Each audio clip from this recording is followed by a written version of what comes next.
آخری حدیث بخاری شریف جلد نمبر 1 صفحہ نمبر 162، اس کے اوپر یہ موجود ہے، پیارے آقا صلی اللہ علیہ وسلم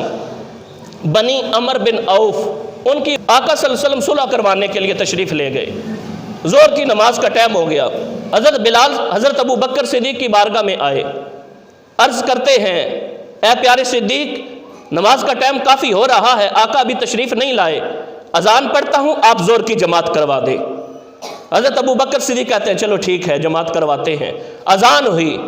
جماعت کے لیے اقامت کہی گئی، حضرت سیدنا صدیق اکبر مصلی امامت پہ کھڑے ہو گئے، آقا صلی اللہ علیہ وسلم کے مصلی پہ آپ تشریف فرما ہو گئے، تکبیر تحریمہ ہو گئی، نماز شروع ہو گئی۔ جو ہی نماز شروع ہوئی تو پیارے آقا بھی تشریف لے آئے،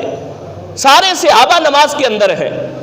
اب وہ بدبخت جنہوں نے اپنی کتابوں کے اندر لکھا کہ اگر نبی کا خیال نماز میں آ جائے تو یہ برا ہے، گائے کا یا گدھے کا معاذ اللہ آ جائے تو یہ برا نہیں ہے، یہ اپنی کتابوں میں لکھا۔ کیوں؟ وجہ آگے بیان کی، اس کی دلیل بیان کی، اس لیے کہ نبی کا خیال آئے گا تو تعظیم سے آئے گا، گائے یا گدھے کا آئے گا تو تعظیم سے نہیں آئے گا، نبی کا آئے گا تو تعظیم سے آئے گا۔ اور جب اللہ کی نماز پڑھ رہے ہوں تو غیر اللہ کی تعظیم نہیں ہونی چاہیے، یہ غلط نظریہ انہوں نے بیان کیا، اور صحابہ بیان کر رہے ہیں اور امت کو سکھا رہے ہیں کہ عبادت تو اللہ کی ہی ہوگی، اللہ کے علاوہ کسی کی عبادت جائز نہیں ہے، عبادت اللہ کی ہوگی لیکن تعظیم اللہ کے محبوب کی ہوگی، یہ صحابہ بیان کر رہے ہیں اور یہ امت کو دکھا رہے ہیں۔ اب آقا آخری صف میں ہیں اور حضرت سیدنا صدیق اکبر مصلی امامت میں ہیں، بخاری شریف کے اندر ہے، جب جماعت ہو رہی ہے سب سے آخری صف والے صحابہ، جب انہیں آقا صلی اللہ علیہ وسلم کے آنے کی خوشبو آئی تو انہوں نے نماز کے اندر کیا کیا؟ اب صحابہ کا نظریہ تھا کہ ہو رسولوں کے امام اور سب سے پچھلی صف میں کھڑے ہو جائیں، یہ کیسے ہو سکتا ہے؟ صحابہ کے امام نے گوارا نہ کیا۔ اب آقا نے تو یہ نہیں فرمایا تھا کبھی میں آ جاؤں تو تم نماز میں بھی صف درمیان سے چیر دینا، یہ عشق نے فیصلہ کیا کہ جن کی بارگاہ میں رہ کر ہم تعظیم سیکھتے رہے، اس تعظیم کا تقاضا یہ ہے کہ عبادت اللہ کی جائے لیکن ساتھ اللہ کے محبوب کی تعظیم بھی ضرور کی جائے۔ اب صحابہ نماز پڑھ رہے ہیں، اللہ کی عبادت کر رہے ہیں، ساتھ ہاتھوں پہ ہاتھ مار کے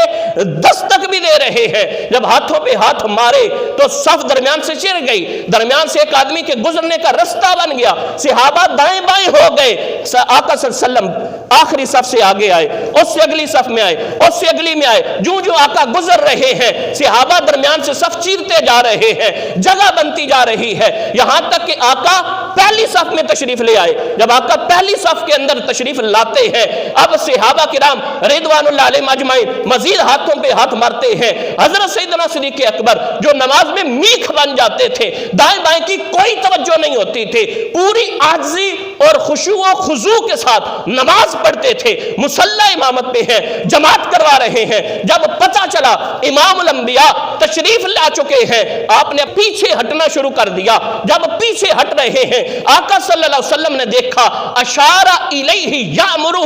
ان یصلی، تو آقا صلی اللہ علیہ وسلم نے اشارہ کیا، یامرہ، امر یامرہ، حکم دینا، آقا نے حکم دیا، الیہ، ابو بکر کو اشارہ کیا، ان یصلی، کہ کھڑا رہ مصلی امامت پہ، نماز پڑھاتا رہ، تیری یہ شان ہے کہ تو نماز پڑھائے، اللہ نے تجھے یہ مقام عطا کیا۔ حضرت سیدنا صدیق اکبر، اب آقا نے حکم دیا نماز پڑھاؤ، لیکن پھر بھی ان کے امام نے گوارا نہ کیا، آپ نے اپنے ہاتھوں کو نماز میں اٹھا لیا، رفع ابو بکر یدئی، اپنے ہاتھوں کو اٹھایا اور دعا کر رہے ہیں، اے پروردگار تیرا کروڑ مرتبہ شکر ہے، آج آقا کہہ رہے ہیں صدیق اکبر نماز پڑھاؤ، لیکن آقا کی بارگاہ سے جو ادب سیکھا ہے وہ یہ تقاضا کرتا ہے کہ آقا کو پشت کر کے نماز نہیں پڑھاؤں گا۔ آقا اگر بیمار ہوتے، یہاں وہاں پہ موجود نہ ہوتے پھر میں مصلی امامت پہ کھڑا ہو جاتا، نماز پڑھاتا۔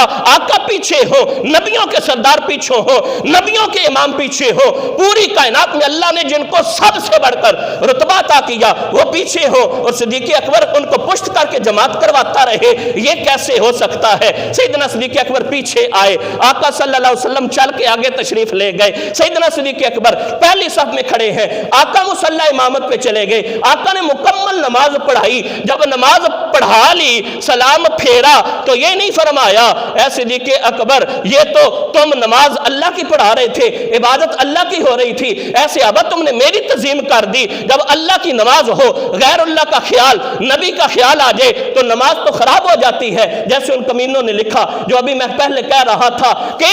اللہ کی نماز کے اندر اگر نبی کا خیال آئے تو انہوں نے لکھا معاذ اللہ کہ یہ گائے اور گدھے کے خیال سے برا ہے، کیونکہ نبی کے تنظیم ہو رہی ہے۔ یہاں پہ اتنی تنظیم کہ صفیں چیر دی، اتنی تنظیم کہ آقا پہلی صف میں آئے، اتنی تنظیم کہ مصلی امامت پہ کھڑے ہو گئے، اتنی تنظیم صدیق اکبر پیچھے آ گئے، اتنی تنظیم آقا نے 4 رکعتیں نماز پڑھا دی، سلام پھیر کے آقا نے یہ نہیں فرمایا صحابہ دوبارہ نماز پڑھو، یہ نماز کوئی نہیں ہوئی۔ صدیق اکبر کی طرف مڑ کے کہا اے صدیق یا ابا بکر ما منعک ان تصلی، جب میں تجھے اشارہ کر رہا تھا کہ میرے مصلی پہ کھڑا ہو کے جماعت تو کروا رہا ہے، کرواتا رہے، تیرا یہ حق ہے، تو کھڑا رہے نماز کراتا رہے، تو تو نے کیوں نہیں نماز کروائی، کیوں پیچھے ہٹ آیا؟ تو حضرت ابو بکر صدیق کہتے ہیں ما کان ینبغی لابن ابی قحافہ ان یصلی بین یدی رسول اللہ صلی اللہ علیہ وسلم۔ کتنا پیارا جواب ہے، آپ کہتے ہیں میرے ایمان نے گوارا نہیں کیا